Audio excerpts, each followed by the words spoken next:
ngayon po, ako, ang pwede kong gawin sa'yo, igabay kita sa isang panalangin. Hindi kita kayang patanggapin. Ang pwedeng gumawa yan, ikaw. Sabi ng Panginoon, narito, kumakatok ako sa pintuan ng puso mo. Kung bubuksan mo ang puso mo, siya ay papapasukin mo, gagawin kanyang tirahan, tahanan, pahingahan ng kanyang banal na espiritu. Kaya ngayon yung buhay mo, kapag natanggap mo ang banal na espiritu, magkakaroon ngayon ng direksyon niya, magkakaroon niya ng pagbabago. At yung pagbabago na yan, hindi ikaw ang gumagawa niya. Habang nakikinig ka sa kaisipan ni Kristo, ang babago dyan, yung salita ni Kristo. Kaya po ngayon, kung nais mo, gagabayan kita sa isang simpleng panalangin. Hindi kita kayang patanggapin, hindi kita kayang baguhin, hindi kita kayang isilang na muli. Ngunit ang Diyos, sa ngalan ni Kristo Jesus, sa pamamagitan ng banal na espiritu, kayang-kaya kanyang bigyan, tatakan ng kanyang banal na espiritu. Manalangin po tayo, sumunod ka sa isang simpleng panalangin at buksan mo ang puso mo sa Kanya.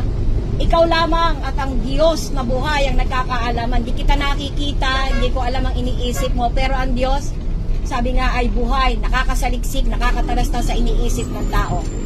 Dalangin po tayo, sumunod ka po. Wala po yung pilitan. Kasi sabi ni Kristo, kayo bagamat masasama, marunong kayo magbigay ng mabuting bagay sa inyong mga anak. Gaano pa ang inyong amang nasa langit ang magbibigay ng kanyang banal na espiritu sa mga humihingi sa kanya. Kaya kung hihingin mo siya ngayon, kayong dalawa ang mag-uusap. Ako po ay gabay lamang. Kung taos puso ang pagtanggap mo, gagawin kang tahanan ng banal na espiritu. Manalangin po tayo. Sumunod ka. Amang banal, dakilang Diyos, sa ngalan ni Kristo Jesus, sumasampalataya ako sa iyo sa narinig kong gospel na ikaw ay namatay, ikaw ay inilibing, na ikaw ay muling nabuhay upang ako, kapag ako dumating sa hangganan ng buhay ko, mayroon akong buhay na walang hanggan. Kinikilala ko ang aking sarili isang makasalanan at nangangailangan ng tagapagligtas.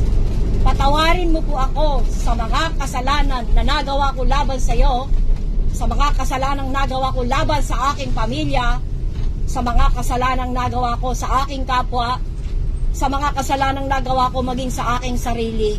Itinatakwil ko po ang mga kasalanang ito. Patawarin niyo po ako. Linisin mo ang aking buhay. Ako'y iyong gabayan, samahan at patnubayan. Kaya ngayon po, binubuksan ko ang puso ko. Halika, Panginoong Hesus. Ako ay gawin mong tahanan, tirahan, panahanan ng iyong banal na espiritu. Sakupin mo ako, pagharian, pagyamanin, paunlarin ng iyong buhay na salita upang ako ay magkaroon ng direksyon sa buhay na ito. Yung layunin mo ang maging layunin ko. Yung plano mo ang maging plano ko. Ikaw na ang Panginoon na kinikilala ko mula sa araw na ito. At ikaw na ang Diyos na maghahari at Panginoon ng buhay ko hanggang sa hangganan ng aking buhay.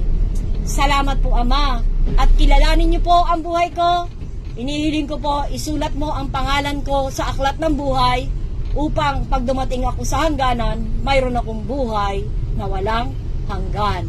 Ipinapahayag ko, mula ngayon, ikaw na ang Panginoon, ang Diyos na maghahari sa aking buhay. Salamat po, Amang Banal. Salamat po, Panginoong Jesus. Salamat po, Banal na Espiritu. Pinagpala mo ang buhay ko. Amen. Ako naman po manalangin para sa inyo. Ama namin banal, dakilang Diyos, ikaw po ang nakakasaliti sa bawat puso't kaisipan. Nakikita mo ang mga labanan na meron sa mga puso't isipan nila.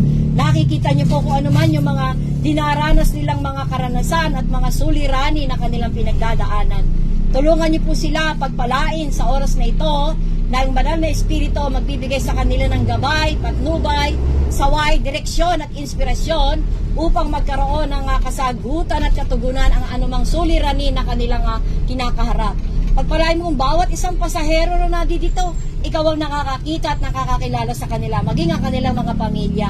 Sa mga may karamdaman, ang himala mo ng kagalingan, ipagkaloob mo sa kanila.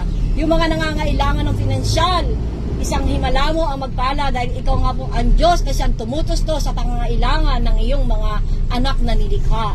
Doon sa mga nangangailangan ng direksyon at kapayapaan, bigyan mo sila ng karunungan, ng kaisipan mong nagniningning at nagliliwanag upang sila ay magkaroon ng iyong kapayapaan. Pagpalain niyo po ang konduktor, ang driver na nagpupunta sa sasakyang ito, ang kanyang pamilya. Napakalaking bagay po ang ginagampanan niya. Naghahatid at patuloy siyang naghahatid ng mga pasahero sa kanilang mga patutunguhan. Palakasin niyo po siya, pasiglahin at patuloy ang iyong kaisipan ay mabaon ng malalim sa kaisipan ng driver na ito at ng kanyang pamilya. Tugunan niyo yung kanilang pangangailangan at patuloy siyang kumita sa tuwing siya ay naghahanap buhay katulad ngayon.